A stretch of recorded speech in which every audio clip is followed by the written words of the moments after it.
Assalamualaikum warahmatullahi wabarakatuh. Alhamdulillah, saat ini kami sedang berolahraga. Dan olahraga yang sangat populer saat ini yaitu goes. Luar biasa di saat-saat weekend, tempat-tempat goes itu begitu ramai ya. Saat ini kami berada di kawasan Ancol.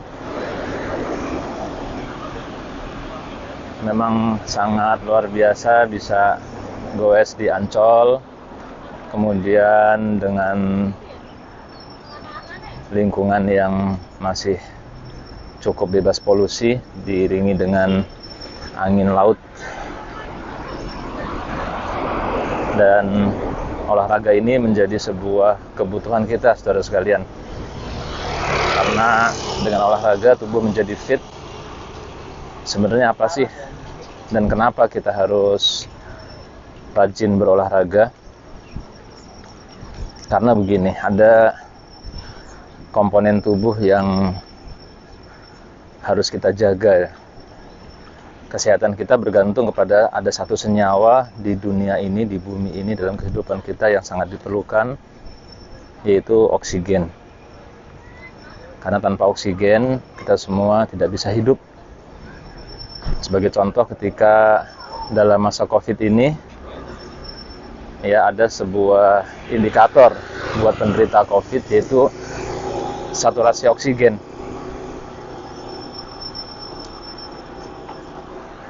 Hasna, tolong dicek dong, itu suaranya ada nggak? Di YouTube ada, di Facebook ada. Saturasi oksigen. Nah, ketika orang menderita COVID, dia akan bisa dalam kondisi yang berbahaya ketika saturasi oksigennya itu berkurang ya. Harusnya normal 95 atau 96 ke atas, dia akan menurun. Maka jika saturasi oksigennya terus-menerus turun, itu berarti dia ada masalah, dan itu menyebabkan kematian gitu. Dan itu rasanya sangat berat karena dia seperti sesak nafas ya, seperti orang tenggelam, nggak bisa bernafas. Itu menderita sekali. Sehingga oksigen ini menjadi sumber dari kehidupan. Nah, ketika tubuh kita, sehatnya kita, sakitnya kita, bugarnya kita itu bergantung kepada asupan oksigen. Ketika oksigen mencukupi, maka kita akan sehat karena dia makanan dari sel. Pertanyaannya, agar oksigen kita cukup, kan kita cukup dengan menghirup udara sebanyak-banyaknya, begitu kan? Napas saja sebanyak-banyaknya. Ternyata tidak. Bukan itu faktornya gitu. Tapi apa? Nah, di sini ada komponen yang penting yang membawa ke seluruh tubuh kita oksigen tersebut, yaitu darah. Dan ternyata bukan sekedar darah, tapi ada yang sangat penting, yaitu pembuluh darah. Kesehatan dari pembuluh darah inilah yang menjadi faktor yang sangat penting gitu. Maka sekarang coba saja kita semua cek bagaimana kondisi pembuluh darah kita. Simple, dalam kondisi santai, dalam kondisi rileks ya, itu cek berapa denyut nadi per menit kita. Nah, kalau orang semakin rendah semakin sehat ya, kecuali kalau ada kelainan ya. Bahkan olahragawan itu bisa hanya 50 detik, 50 denyut per menit ya, 50 sampai 60 BPM, beats per menit. Nah, itu orang yang sehat, sehingga dia punya range yang cukup jauh sampai mencapai maksimal denyut nadinya. Jadi nggak mudah naik. Alhamdulillah, saya sendiri kalau lagi santai itu dicek pembuluh denyutnya itu di bawah, bisa di bawah 60. Buya Muslim juga begitu, dia bisa di bawah 60. Coba Anda silahkan cek masing-masing. Artinya ini orang yang stamina-nya bagus, dia nggak mudah capek. Tapi orang yang bermasalah pembuluh darahnya, maka dia membutuhkan apa? Membutuhkan pompaan darah lebih cepat, lebih sering, sehingga beats per menitnya bisa di atas itu. Dalam keadaan santai pun misalnya 90 beats per menit, 90 detakan per menit, berarti dia tuh nggak sehat pembuluh darahnya. Nah, dia akan gerak sedikit sudah mencapai 120 dan bisa mencapai maksimal. Maksimal itu ukurannya adalah 210 dikurangi dengan umur. Jadi kalau saya umur 50, maka maksimal denyut yang harus diperhatikan adalah 210 dikurangi 50, 160. Itu maksimal. Maaf, jalannya bergelombang. Itu adalah maksimal. Jadi ketika kita olahraga maksimal segitu. Nah, buat orang-orang yang tidak sehat, kurang sehat pembuluh darahnya, maka dia baru gerak sedikit sudah sampai 100 beats per menit. Nah, begitu. Nah, inilah maka orang yang berolahraga yang baik itu bisa memperoleh kesehatan yang prima. Dia akan staminanya akan kuat. Ya. Di samping itu, yang ada lagi faktor yang sangat penting buat kita, yaitu apa? Otot, ya. Dengan olahraga ini membentuk otot. Otot itu membentuk kapasitas tubuh kita. Sehingga orang yang ototnya baik, dia akan memiliki kemampuan gerak, kemampuan olah tubuh yang lebih baik. Nah, begitu. Jadi seperti mobil, kalau orang yang nggak pernah, yang cc-nya kecil, dia tentu tenaganya lemah. Tapi orang yang cc-nya besar, mobil yang cc-nya besar, dia tenaganya akan sangat kuat, seperti truk misalnya. Nah, cc mobil itu menentukan tenaga. Otot kita, besar dari otot kita, massa dari otot kita itu mempengaruhi kemampuan kita dan kesehatan kita. Dan kalau manusia, itu massa otot dilatih dengan latihan.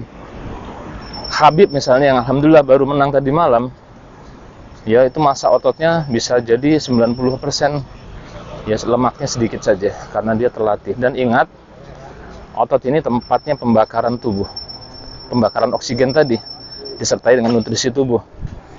Ketika seorang ototnya kuat, maka pembakarannya kuat, energinya kuat, nggak mudah capek, nggak mudah ngantuk ketika siang hari. Tapi yang paling penting lagi, seluruh kalorinya itu akan terbakar, sehingga dia kalori ini akan menyebabkan penimbunan lemak kalau tidak terbakar. Nah, maka orang-orang yang tidak punya otot yang baik, dia cenderungnya kolesterolnya akan tinggi, fatnya akan tinggi, apalagi diiringi dengan pola makan yang tidak baik. Dia banyak mengkonsumsi low density lipoprotein, ya, lemak yang tidak baik. Maka nanti lemaknya itu akan tertimbunlah di organ-organ penting yang disebut dengan visceral fat, di liver yang menimbulkan fatty liver dan sebagainya. Jadi sehat itu adalah mindset, saudara sekalian. Perlu diingat, sehat itu adalah mindset. Dan mindset ini membentuk lifestyle. Ya, mindset ini kalau sudah tertanam dalam diri kita, kita akan suka, punya passion pada hal-hal yang sehat. Makanan pun, makanan selera kita ngikut nanti. Selera kita akan selera yang sehat, begitu. Dan pola hidup kita menjadi lifestyle sehat. Dan olahraga merupakan bagian dari lifestyle sehat kita. Orang yang sudah memiliki mindset dan lifestyle yang sehat, dia pasti akan enjoy untuk berolahraga. Nah, ini perlu pemaksaan dahulu. Perlu menjadi lifestyle kita untuk terus berolahraga. Dan ingat, ketika kita berolahraga, secara hormonal pun kita akan menjadi lebih sehat. Karena hormon endorfin kita mengalir. Kita bisa banjir endorfin pada saat ini. Dan ketika banjir endorfin, banjir kebahagiaan, maka kita akan menjadi jauh lebih sehat. Ya, itu akan bisa menjadi healing, menjadi penyembuhan berbagai macam penyakit. Nah, hormon endorfin ini muncul diantaranya ketika kita bisa berolahraga. Bisa, dan apalagi olahraganya disertai dengan olahraga yang fun, ya. Dan olahraga yang fun itu akan muncul lebih mudah ketika kita melakukan olahraga bersama-sama dengan teman-teman kita. Baik olahraga, apalagi olahraga yang bersifat seperti game, ya. Ya, seperti main tenis. Kalau masih muda boleh main futsal, main badminton, tapi kalau sudah berumur agak hati-hati karena seringkali di usia lanjut itu muncul cedera dari lutut atau dari pinggang. Nah, ketika goes pun begitu, kita bersama teman-teman itu akan menimbulkan rasa fun. Olahraganya sendiri sudah menghasilkan endorfin bagi tubuh, ditambah lagi dengan kebersamaan kita menghasilkan endorfin buat tubuh. Nah, sebenarnya logika otot ini pun juga merupakan satu hal yang sama dengan otot kesuksesan kita.